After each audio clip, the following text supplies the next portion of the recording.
사도행전 7장. 대제사장이 이르되 이것이 사실이냐? 스데반이 이르되 여러분 부형들이여 들으소서. 우리 조상 아브라함이 하란에 있기 전 메소포다미아에 있을 때에 영광의 하나님이 그에게 보여 이르시되 네 고향과 친척을 떠나 내가 네게 보일 땅으로 가라 하시니, 아브라함이 갈대아 사람의 땅을 떠나 하란에 거하다가 그의 아버지가 죽음에 하나님이 그를 거기서 너희 지금 사는 이 땅으로 옮기셨느니라.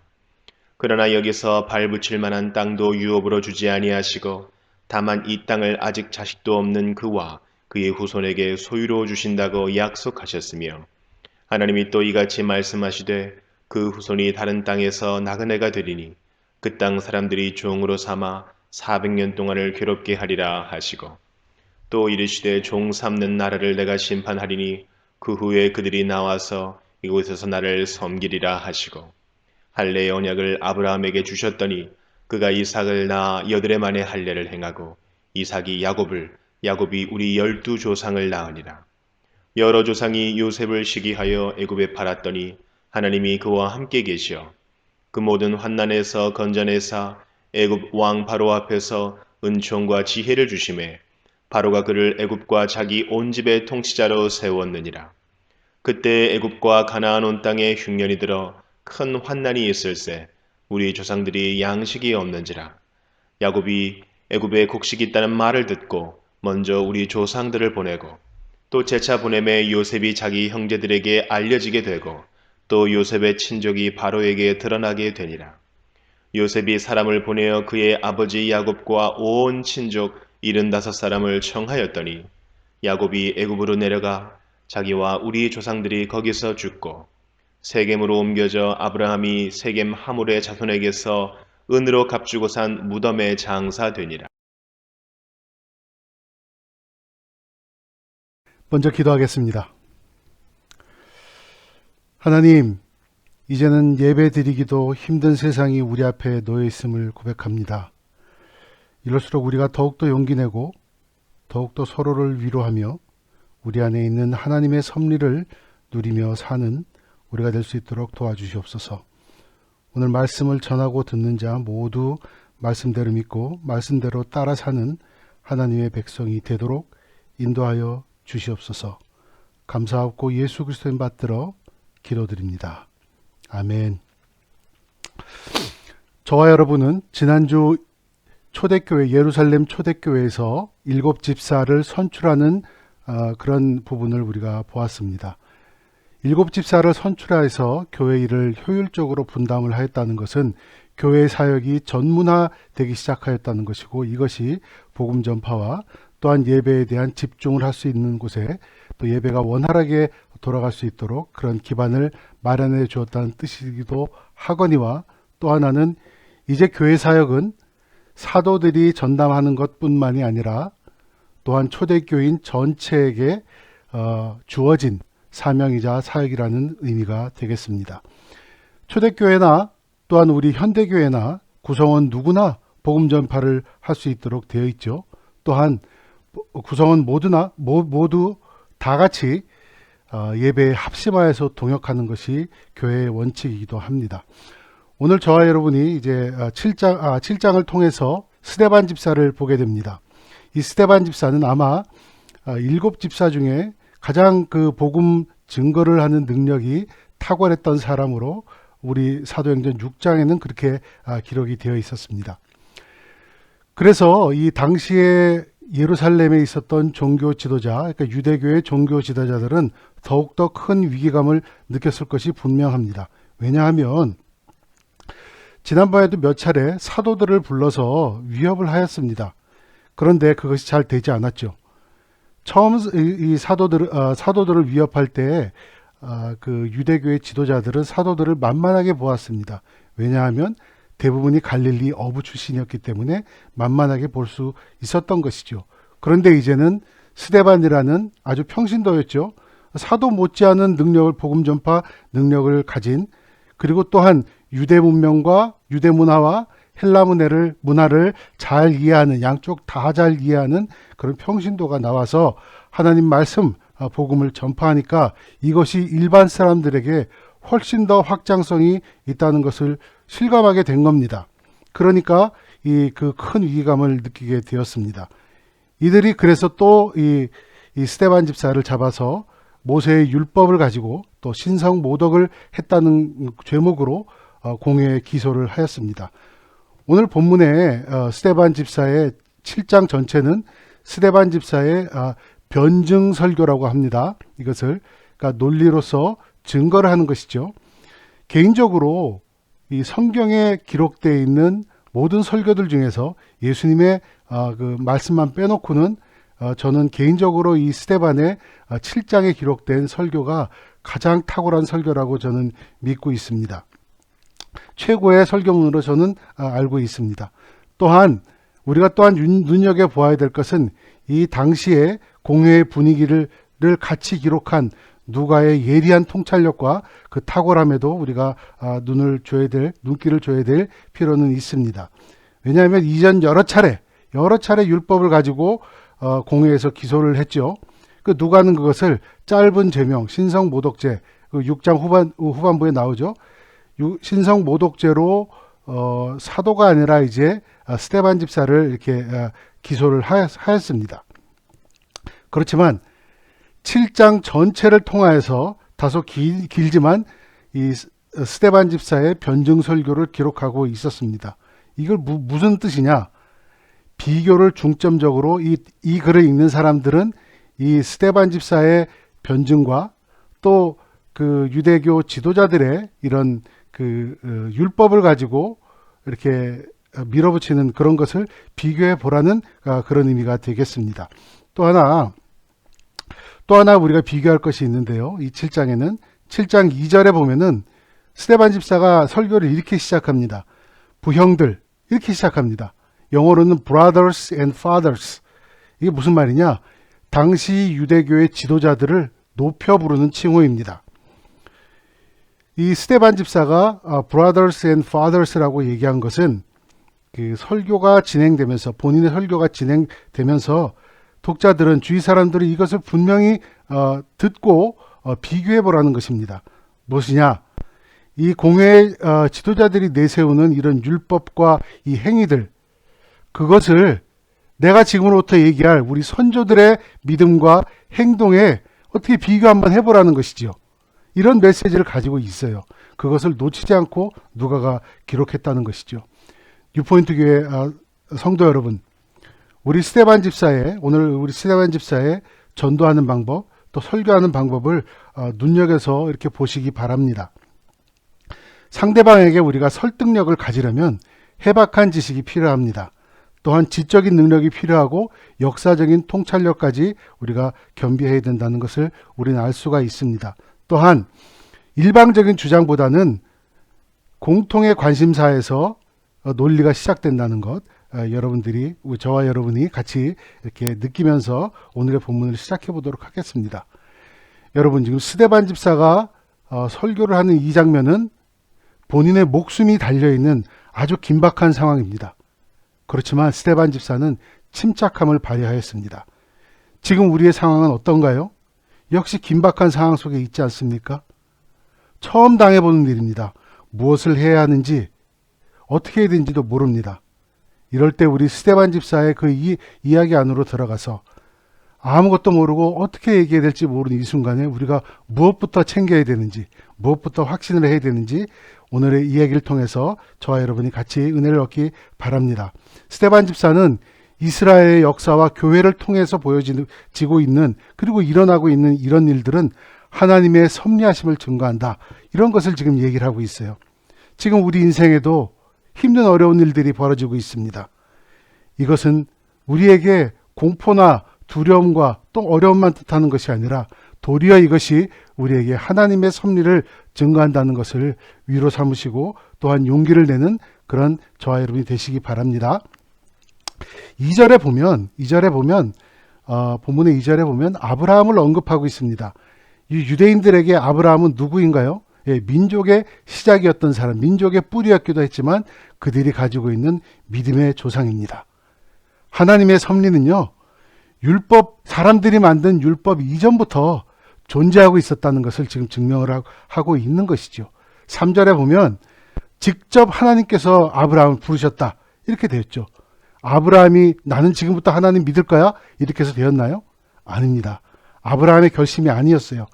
아브라함이 하나님의 부르심을 받은 거죠. 철저히 하나님의 주도로 인해서 지금 이 땅, 지금 팔레스타인 그 땅까지 왔다는 것을 지금 스데반 집사는 얘기를 하고 있어요.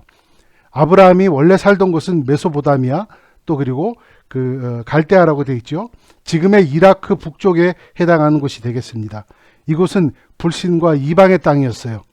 그 땅에서 아무런 잘난 것 없는 아브라함을 부르셔서 지금 믿음의 땅으로 인도하셔서 하나님의 백성을 만들지 않았느냐. 그 시작은 하나님의 부르심부터 시작하였다. 율법이 아니라 하나님의 부르심으로부터 시작하였다. 그 얘기를 하는 거예요. 이스라엘 사람들은 자신들이 하나님의 백성이라고 얘기를 했어요. 왜요? 율법을 잘 지켰기 때문에. 그것이 유대교입니다. 그렇지만 스데반 집사는 그것을 뛰어넘는 하나님의 사랑, 하나님의 부르심을 지금 이야기하고 있는 것입니다. 우리는 어떤가요? 우리가 받은 구원은 어떻습니까? 전적으로 하나님으로부터 시작되지 않았습니까? 아브라함이 괜찮은 사람이었나요? 아니에요. 아브라함은 우상을 만든 집안 사람이었어요.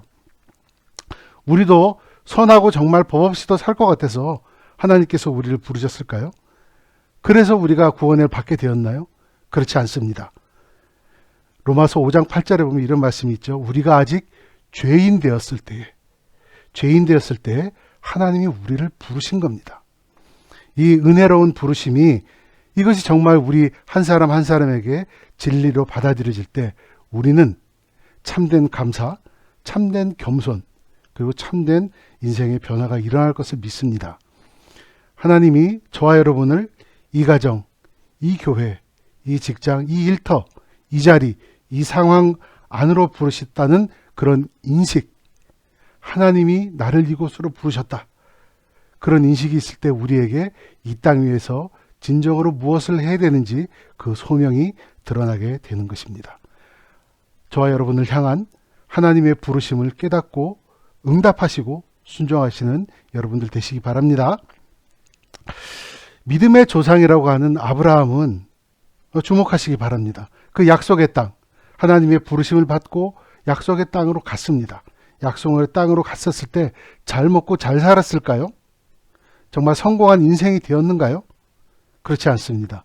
오늘 본문의 5장부터 7장까지 보면 줄여서 얘기하면 이렇습니다. 너는 그곳 가더라도 발붙일 땅도 없고 자식도 없다.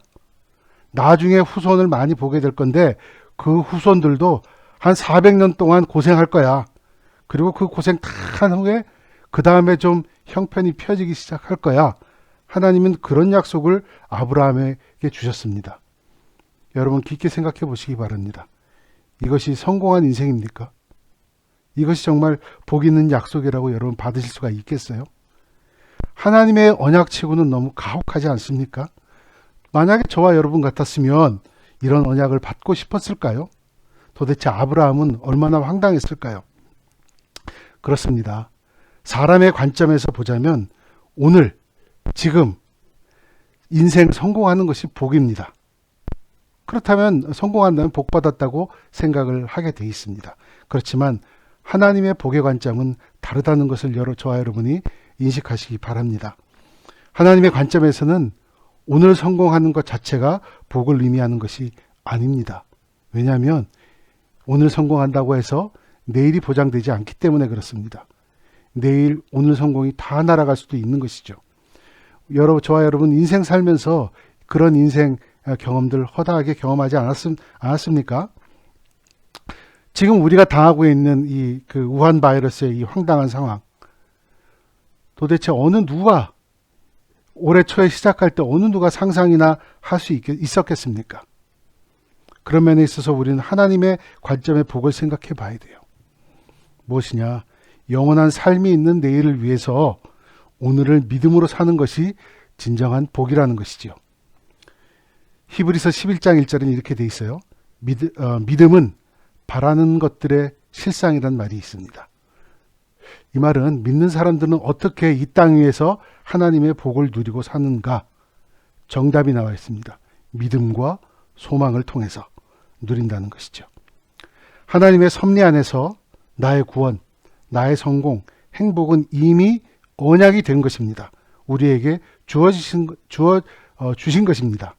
믿는 자들은 현실보다 더 큰 소망이 있기 때문에 지금의 현실에 안주하거나 만족하지 않습니다. 왜냐하면 지금과는 비교할 수 없는 큰 소망이 저와 여러분 안에 있기 때문입니다. 그것을 믿으시는 저와 여러분 되시기 바랍니다. 하나님의 언약을 믿으시기 바랍니다. 그래서 지금의 고통과 어려움을 돌파해 나가시는 우리 뉴포인트 교회 성도 여러분 되시기 바랍니다. 오늘 본문에 9절부터 16절까지는 아브라함의 후손이었던 요셉에 관한 이야기가 나옵니다. 여러분, 요셉하면 떠오르는 이미지가 있지 않습니까? 저는 인내와 용서라고 생각합니다.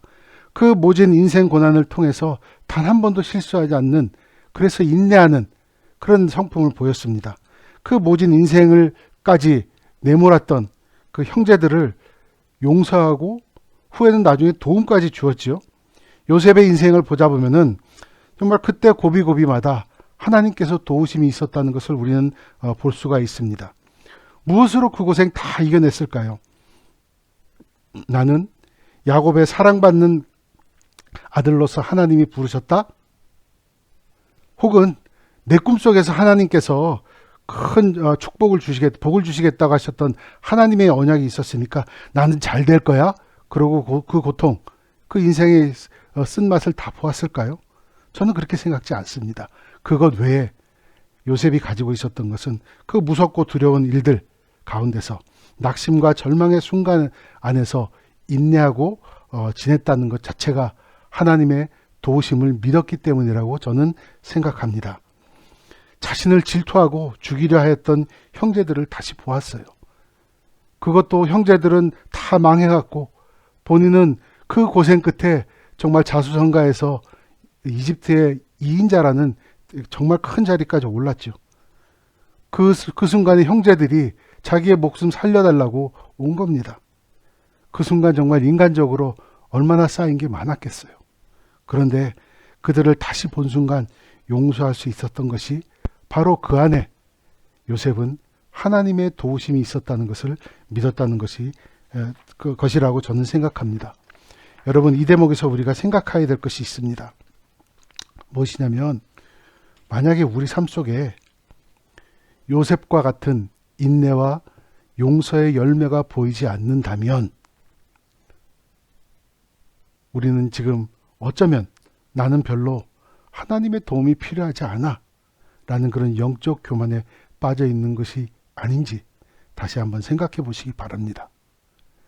우리 삶 하나님이 부르셨다고 해서 또 하나님이 주신 언약을 믿는다고 해서 사실 바뀌는 건 거의 없습니다.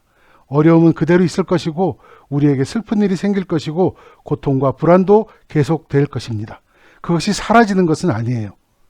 그러나 이 상황에서도, 이 어려운 상황에서도 나에게는 하나님의 도우심이 있다는 것을 믿는 사람과 어려울 때마다 하나님이 날 버리셨나? 라고 의심하는 사람들은 이 두 사람의 삶과 신앙 자체는 천지 차이가 있다는 것을 기억하시기 바랍니다. 사랑하는 여러분, 어려움과 고통은, 우리에게 주어진 어려움과 고통은 우리에게 있는 구원의 약속을 흔들기 위해서 있는 것이 아닙니다. 오히려 구원의 약속을 더욱더 단단하게 하고 확증하는 방법으로 하나님께서 사용하였던 것을 우리는 욥기를 통해서 알 수가 있습니다. 그렇게 참된 믿음의 사람은 구원의 길에서 중도에 탈락하지 않습니다. 왜냐하면 인내하기 때문입니다. 인내하는 자들은 하나님의 도우심을 보게 될 것입니다. 또한 용서하는 자이기 때문입니다. 용서하는 자들은 하나님의 은혜를 입게 되는 것입니다. 여러분, 저와 여러분이 지금 살고 있는 지금은 모든 것이 불확실합니다. 모든 것이 두렵습니다. 어찌해야 되나 걱정, 염려와 근심 속에 지내게 되어 있습니다. 그러나 우리가 그렇게 지내는 것이 아니라 이럴 때일수록 나를 향한 하나님의 섭리 안에서 이것이 나를 향한 하나님의 섭리라는 것을 오히려 깨닫는 저와 여러분 되시기 바랍니다. 우리는 누구입니까? 우리를 향한 하나님의 섭리하심으로 저와 여러분이 이곳에 왔다는 사실, 하나님이 이곳으로 부르시고 이 상황 안으로 우리를 넣어주셨다는 것, 그것이 우리의 소망이 무엇인지, 우리의 소명이 무엇인지를 깨달으시길 바랍니다. 또한 이 어려운 일들을 통해서, 이 어려운 시절을 통해서 이것이 단지 우리의 구원이 흔들리는 것이 아니라 우리 안에 구원의 확신을 심어주시기 위한 하나님의 계획이라는 것을 믿으시기 바랍니다. 또한 이럴 때일수록 무슨 일에도 견뎌내는 인내를 키우시기 바랍니다. 저와 여러분의 성품 속에 무슨 일에도 먼저 용서하시고 예수님, 날마다 예수님 닮아가는 그런 성품이 되시는 저와 여러분 되시기 바랍니다. 이럴 때일수록 하나님이 우리를 향한 그 섭리하심 가운데 평안하심을 누리는 저와 여러분 되시기를 축원합니다. 이제 저와 여러분을 위해서 축도로서 오늘의 예배를 마치도록 하겠습니다. 지금은 우리를 구원하신 예수 그리스도의 은혜와 하나님 아버지 무한 지극 영원하신 사랑하심과 성령 하나님 우리 중에 거하시고 보호 인도하심이 말씀대로 믿고 말씀대로 따라 사는 우리 뉴포인트 교회 성도들과 저들의 가족과 직장과 일터 위에 파라과이와 우루과이에서 또 전 세계 선교지 위에서 고생하시며 이 일을 몸소 담당하고 있는 모든 선교사님 한 사람 한 사람 저들의 속한 선교지 위에 전 세계 우한 바이러스로 고통받는 사람들 위해 지금부터 영원토록 함께 하시기를 축원하나이다. 아멘.